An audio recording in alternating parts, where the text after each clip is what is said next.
Tom Barna's stories from the 70s here at a lively block party here in the Ukrainian village. 80 years of Archie's. Thank you so right much. here on Rockwell in Iowa, and I have my friend Katrina here. The reason why this place is still humming along after 80 years, right? 80 years. That's incredible. 80 years family-owned business here in Chicago, right? Yeah, my great-grandparents, Stanley and Agnes, opened it in 1943. Stanley was a house painter during the day. Agnes would tend bar, and Agnes would tend bar. In the morning or in the afternoon. Yeah. And Stanley would come home, have dinner, spend some time with Archie, his one son, and then go downstairs, bartend till last call, and then start all over again, 6 days a week. And Archie was your grandfather, right? And Archie is what the bar is affectionately known as, right? Yes, we're officially the Iowa Rockwell Tavern. Right. And for years, people were like, let's go see Archie, let's go to Archie's. And he made this bar kind of what it is, because people called it Archie's, but this neighborhood watering hole right here in Ukrainian Village, like, it's just a very unassuming area. Like, all of a sudden there's this bar, and here you go. Like, I remember I just parked, walked up here, and then all of a sudden this block party's happening here. Celebrating 80 years. That's incredible. Thank you very much. My family's worked really long and hard. Very proud of everybody, my family, to build this for decades. I've been fortunate enough to work here for about 17 years now. Although I had my first bartending shift in the 80s when I was 8 years old. 80s and 8 years old, you said? Yeah, things were different back in the 80s, right? Little different. So going back to your family and your grandparents that started this, did they live in this building right above us? Yeah, they did. My great-grandparents lived in the building, and then up until, I got married and moved out. So you guys have been in the picture in this neighborhood for years and years, right? 8 decades, 8 decades, and I'm so fortunate to be a part of this community. We couldn't be here today without our community. So that is why one of the main objectives of our block party today is to be a fundraiser for a local animal rescue. CARF, the Critical Animal Relief Foundation, they help fix broken dogs and cats, and Dr. Silverman, their founder, helped me rescue my dog Mackie. Oh, fantastic. And I knew when I had to pay it back one way.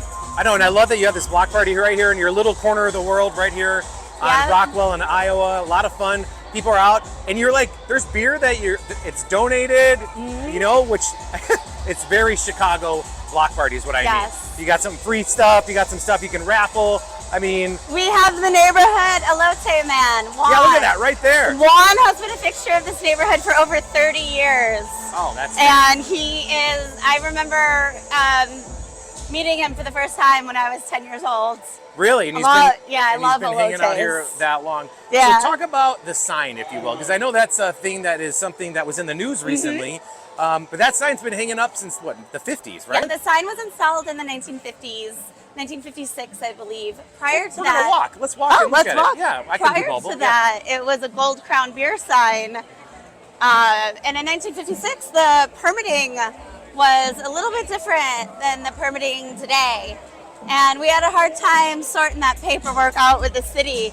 Little fun fact, Chicago had a flood. It was called the Great Chicago Flood of 1992. I remember that flood. Yeah, and then all the records from all the original businesses of the city were destroyed. Really? Yeah, and that's why I guess they couldn't find our permit records. Wait, so they just thought you didn't have a permit and you've been here for that long?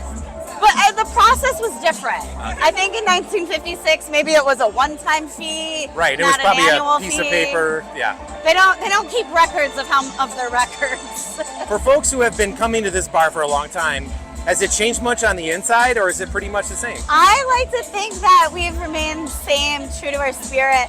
We did add a couple air conditioners. We got a new pool table, and we got 2 big screen TVs, and so we can catch the news and Jeopardy in the afternoon. Yeah, or a baseball game, or the Bears, right? Of course. It's Cubs game, Hawks game, whatever you want. And if it's a championship, we'll turn on the sign. The volume. I love this. Says party like you're Polish right behind you. Yes, my family on both sides immigrated from Poland in the early 1900s, and we made Chicago our home. and this little corner of it for 80 years. Well, this has been a pleasure talking with you. Congratulations on 80 years. Thank you so much. Here's to 80 more, and this is the second block party, right? Second block party. Hopefully a few more of these coming up along the way, right? Hopefully it is, yeah. That's my 20-hour day every 5 years. How long? Are you guys open every day? We're open 7 days a week from 2 to 2. We have free pool table, $3 hams right now. We have a $2 hams happy hour, and we allow friendly dogs. That's fantastic. And congratulations. I know it was a struggle to get through the pandemic. We were talking about that off camera, but you kicked that thing in the ass. We kicked COVID in the butt. Heck yeah. We got vaccinated. Awesome. And then we reopened last March. Well, fantastic. Pleasure talking with you. Thank Thank you so much. If you want to know more stories like this, head over to storiesfrom the78.com or tombarnishchicago@gmail.com. Thanks a lot. We'll see you later.